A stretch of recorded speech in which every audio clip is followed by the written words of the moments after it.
सभी को मेरा नमस्कार। हम बेसिक्स ऑफ केमिस्ट्री के चौथे भाग में पहुंच चुके हैं और यहाँ पे हम देखेंगे कि वो तत्व दिखते कैसे हैं जिनके बारे में अभी पिछले वीडियो यानी कि बेसिक्स ऑफ केमिस्ट्री के पार्ट 3 में हमने देखा था।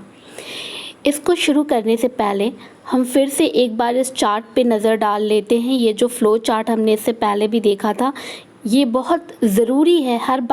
हर बार इसको रिमाइंड करना बहुत ज़रूरी है ताकि हमें एक्चुअल में जो सिनेरियो है वो पता चल सके।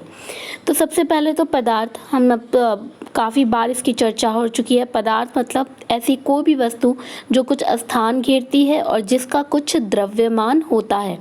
पदार्थ को हमने दो भागों में बांटा, शुद्ध और अशुद्ध, या फिर हम ये जो अशुद्ध पदार्थ है उनको हम मिश्रण भी कहते हैं। और शुद्ध पदार्थ को अगेन हमने तत्व और यौगिक में बांटा। तो इस वीडियो में हम तत्व की बात करेंगे। जितने भी तत्व हैं, पिछले वीडियो में हमने चर्चा की थी कि अभी तक कुल 118 तत्व खोजे जा चुके हैं। तो हम सारे तो नहीं, लेकिन जो हमारे डेली यूज़ में आते हैं, जिनकी हमें ज़रूरत पड़ेगी, जिन्हें हम बार बार यूज़ करेंगे, उनकी हम चर्चा इस वीडियो में करेंगे। तो लेट अस स्टार्ट। ये एक आवर्त सारणी है, पीरियोडिक टेबल ऑफ एलिमेंट्स, यानी कि जितने भी अभी तक तत्व हैं उनको इस टेबल में लिया गया है। इसके बारे में आप जब सिलसिलेवार हम जो चैप्टर्स हैं क्लास 9 और क्लास 10 के, जब उनको बनाएंगे तो वहाँ पे इसकी चर्चा हम डिटेल में करेंगे। फ़िलहाल आप बस इतना जान लीजिए कि जितने भी तत्व हैं उनको एक टेबल में सजाया गया है और इसी को हम पीरियोडिक टेबल ऑफ एलिमेंट्स कहते हैं। तो बात सबसे पहले हाइड्रोजन की।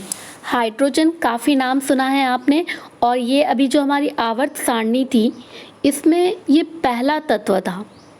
देख रहे हैं आप, हाइड्रोजन हमारा यहाँ पे है। पिछले वीडियो में आपको याद होगा कि हमने हाइड्रोजन का सिंबल यानी कि प्रतीक बताया था H। तो ये हमारी आवर्त सारणी का पहला तत्व है हाइड्रोजन। और हाइड्रोजन में आपको याद होगा कि एक प्रोटॉन था और एक इलेक्ट्रॉन था, जबकि इसमें न्यूट्रॉन की संख्या नहीं थी। तो हाइड्रोजन बेसिकली एक गैस है। अगर हम अर्थ पे बात करें तो ये बेसिकली एक गैस होता है, ट्रांसपेरेंट यानी कि पारदर्शी गैस है। और जब हम सूरज की तरफ देखते हैं तो इसमें ऑलमोस्ट जो होता है वो हाइड्रोजन होता है। सेकेंड है हमारा हीलियम। हीलियम भी एक गैस है। हीलियम भी हमारा एक गैस है और ये भी जब हम जो सूर्य है हमारा, वहाँ पे हीलियम हमको मिलता है। लेकिन अगर हम अर्थ की बात करें तो ये एक ट्रांसपेरेंट गैस के रूप में है, और अगर हम इसको ठंडा करेंगे तो ये लिक्विड के रूप में आ जाता है। और आप देख रहे हैं कि एक पारदर्शी लिक्विड के रूप में यहाँ पर है, जो कि ऑलमोस्ट आपका पानी से मिलता है। आप अगर इसको देख रहे होंगे पिक्चर को, तो आप ये नहीं कह सकते हैं कि ये हीलियम है या फिर पानी है। इसके बाद लिथियम। लिथियम एक धातु है, लेकिन ये बहुत ही नर्म होती है। और चूंकि ये बहुत एक्टिव होती है, एक्टिव मीन्स बहुत ही क्रियाशील होती है, जब भी इसे पानी में या फिर हवा के साथ ये संपर्क में आती है तो इसमें आग लग जाती है ऑक्सीजन की वजह से। इसलिए इसको हम नॉर्मली केरोसिन ऑयल में डुबो कर रखते हैं। चौथा ये बेरिलियम है हमारा, और ये भी एक धातु है। इसका यूज़ कहीं कहीं कुछ जो सजावटी सामान है उनको बनाने के लिए किया जाता है। पांचवा हमारा बोरोन है, और ये भी, इसकी जो गुण होते हैं वो धातु और अधातु दोनों से मिलते जुलते हैं। 6 कार्बन हमारा सबसे पसंदीदा जो तत्व है। सबसे पसंदीदा तो नहीं कहेंगे, लेकिन ये कह सकते हैं कि जिससे हम बहुत ज़्यादा फेमिलियर हैं, बहुत अच्छी तरह जिसे जानते हैं, वो होता है कार्बन। कार्बन कोयले के रूप में भी होता है। लकड़ी अगर कोई जल जाती है तो वो भी कार्बन का एक रूप है। जो हमारी पेंसिल होती है उसके अंदर की जो लीड होती है, ग्रेफाइट जो होता है, वो भी कार्बन का एक रूप है। और आपको जान के हैरानी होगी अगर आप नहीं जानते होंगे तो, कि जो डायमंड, जो हीरा होता है, वो भी कार्बन का एक रूप होता है। अब आप कहोगे कि कार्बन ये कोयला भी है हमारा और कार्बन हीरा भी है, तो ऐसा कैसे पॉसिबल है?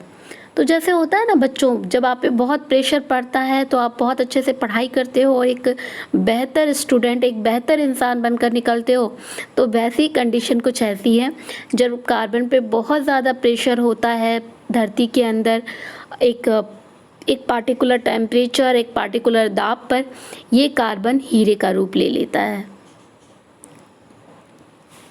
नाइट्रोजन, जो प्योर नाइट्रोजन है, नाइट्रोजन का आपने नाम काफ़ी सुना होगा। हमारा जो एटमॉस्फेयर है, हमारा जो वायुमंडल है, उसमें नाइट्रोजन की मात्रा काफ़ी अधिक है।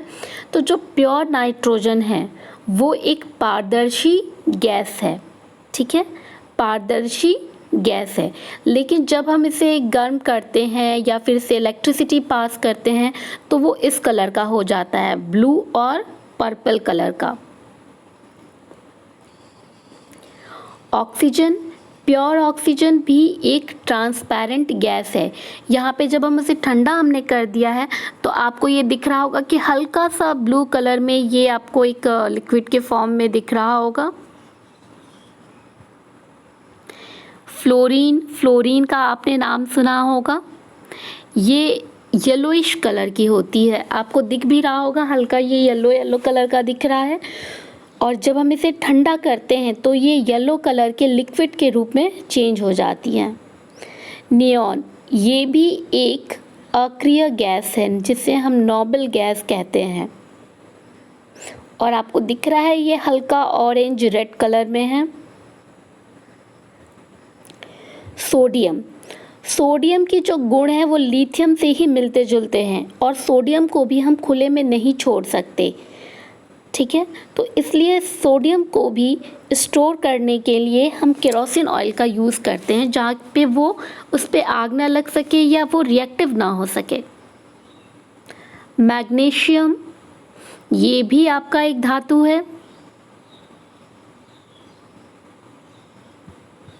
एल्युमिनियम, इससे तो हम सभी बहुत ज़्यादा फैमिलियर हैं और आपने शायद पिछले वीडियो, फर्स्ट जो वीडियो था बेसिक्स ऑफ केमिस्ट्री का, उस सीरीज़ में आपने देखा होगा कि एक ही एल्युमिनियम है लेकिन उससे हम तरह तरह की चीज़ें बना रहे हैं, उसमें कुछ चेंज करके कुछ दूसरी चीज़ों को मिलाकर एल्युमिनियम के बर्तन भी बनते हैं, एल्युमिनियम फॉइल भी बनता है, एल्युमिनियम का कंटेनर भी बनता है। तो इसी सीरीज़ में ये हमारा एल्युमिनियम है और आप इसका कलर देख सकते हैं, ये ओरिजिनल फॉर्म में है हमारा एल्युमिनियम।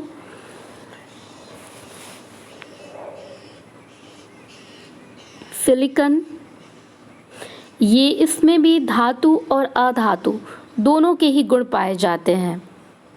आपने जो हमारे मोबाइल फ़ोन्स वगैरह होते हैं उसमें चिप्स का यूज़ होता है। चिप्स, आपने ये नाम सुना होगा, वो खाने वाले चिप्स नहीं, लेज़ और कुरकुरे नहीं, हमारे मोबाइल फ़ोन में जो चिप्स यूज़ होते हैं वहाँ पे सिलिकॉन का यूज़ होता है। फॉस्फोरस, फॉस्फोरस ये एक अधातु है और आपने माचिस की जो तिल्ली होती है उस पे देखा होगा, रेड कलर जो होता है वो हमारे फॉस्फोरस का होता है। सल्फर, सल्फर भी एक अधातु है। क्लोरीन, क्लोरीन एक गैस होती है, जब हम इसे ठंडा करते हैं तो ये येलो कलर के लिक्विड में बदल जाती है और आप देख रहे होंगे कि फ्लोरीन का कलर जो था, फ्लोरीन भी येलो कलर की थी लेकिन उसका कलर थोड़ा डल था, लेकिन जब हम क्लोरीन को देख रहे हैं तो ये ब्राइट येलो कलर में है। आर्गन, आर्गन भी एक गैस है जो कि पारदर्शी होती है। पोटेशियम, सोडियम की तरह पोटेशियम भी एक धातु है और ये भी जब पानी के साथ टच में आती है तो ये भी रिएक्ट कर जाती है, इसमें भी आग लग जाता है और इसलिए इसे भी हम एक केरोसिन ऑयल में रखते हैं। The next is calcium. Calcium आपने बहुत सुना होगा और ये भी सुना होगा कि हमारे शरीर में कैल्शियम की ज़रूरत होती है, लेकिन जो कैल्शियम हमारे बॉडीज़ में होता है एक्चुअल में ये एक धातु है, ठीक है। अब ये मत बोलना कि धातु हमारी बॉडी में कैसे होता है, क्योंकि हम ये सब जानते हैं कि हमारी बॉडी में आयरन भी होता है, ओके। स्कैंडियम, ये नाम सब काफ़ी रेयर हैं। ये नाम आपने शायद, अगर आपने अभी तक नहीं पढ़ा है 9 क्लास को, तो आपने ये नाम शायद नहीं सुने होंगे, लेकिन ये भी एक धातु है। और अभी इस तरह के धातु और आपको मिलेंगे जो बहुत ही रेयर हैं, जिनके नाम रेयर हैं, जो देखने में रेयर आपको लगेंगे और काफ़ी मुश्किल से वो मिलते भी हमें हैं। उसी से मिलता जुलता, स्कैंडियम से ही मिलता जुलता टाइटेनियम, ये भी एक धातु है। वैनेडियम, सेम, ये भी एक धातु है। क्रोमियम में भी आपने ये नाम सुना होगा, क्रोमियम भी एक धातु होता है। मैंगनीज, मैंगनीज इसका नाम आपने काफ़ी सुना होगा, क्योंकि हमारे ये जो झारखंड में जिस क्षेत्र में हम रह रहे हैं, बड़ा जामदा क्षेत्र में, वहाँ के आसपास मैंगनीज मिलता है। आयरन, हम जो आयरन यूज़ करते हैं अपने घरों में, जो लोहा यूज़ करते हैं, चाहे वो लोहे की कील हो गई या फिर कोई और औजार हो गया, उसमें कुछ मिलावट करके उसको बनाया जाता है। एक्चुअल में जो आपका आयरन मिलता है, जो लोहा मिलता है, वो इस तरह से आपको काफ़ी ब्राइट कलर में आप देख सकते हैं, दिखता है। कोबाल्ट आयरन के ही मिलता जुलता है हमारा। निकल, निकल नाम आपने सुना होगा, ये भी एक धातु है। कॉपर, तांबा हम जानते हैं, तांबे के बर्तन का हम यूज़ करते हैं।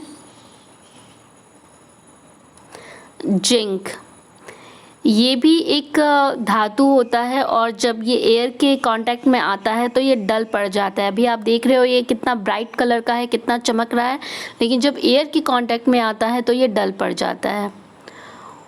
उसके बाद ब्रोमीन, ब्रोमीन भी ब्रोमीन का आप देख रहे हैं, ये हल्का ऑरेंज कलर का, रेडिश ब्राउन कलर का है।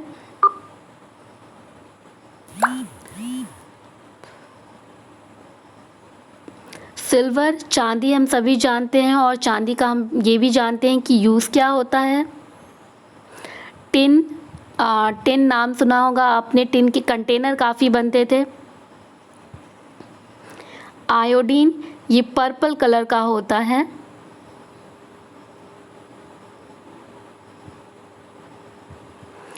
टंगस्टन, टंगस्टन का आपने नाम सुना होगा, टंगस्टन का फिलामेंट कहीं यूज़ होता था। प्लैटिनम, आजकल प्लैटिनम की ज्वेलरी भी बनने लगी है। गोल्ड, गोल्ड को तो हम सभी जानते हैं, प्योर फॉर्म में वो ऐसा मिलता है। मरकरी, जिसे हम पारा भी कहते हैं, हमारी जो ट्यूबलाइट होती है, अगर कभी गलती से ट्यूबलाइट टूट गई होगी तो आपने देखा होगा कि ट्यूबलाइट के अंदर का जो पारा निकलता है, जो मरकरी निकलती है, वो इसी तरह की रहती है। लीड, इसका यूज़ काफ़ी बैटरीज में होता है, ये भी एक धातु है। बिस्मथ, ये भी एक धातु है। यूरेनियम, आपने काफ़ी नाम सुना होगा, खासकर एटॉमिक बम वगैरह में इसका यूज़ होता है, तो ये भी बेसिकली धातु ही है, और इसका काफ़ी ब्राइट कलर होता है, लेकिन जब ये ऑक्सीजन के कांटेक्ट में आता है तो इसका कलर इस तरह से डल हो जाता है। प्लूटोनियम, ये भी एक धातु है।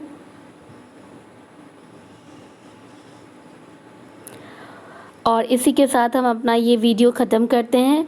और इसी तरह के और भी तत्व जो हमारे आसपास, जिनका आप नाम सुनते होंगे पर आपको आइडिया नहीं होगा कि वो कैसे दिखते हैं, तो मैं आपसे रिक्वेस्ट करूँगी कि आप उनको ज़रूर देख लें, क्योंकि हम जिन्हें पढ़ रहे हैं, जिन चीज़ों को हम सुन रहे हैं, वो कैसे दिखते हैं, ये जानना बहुत ज़रूरी है। Wish you all the best.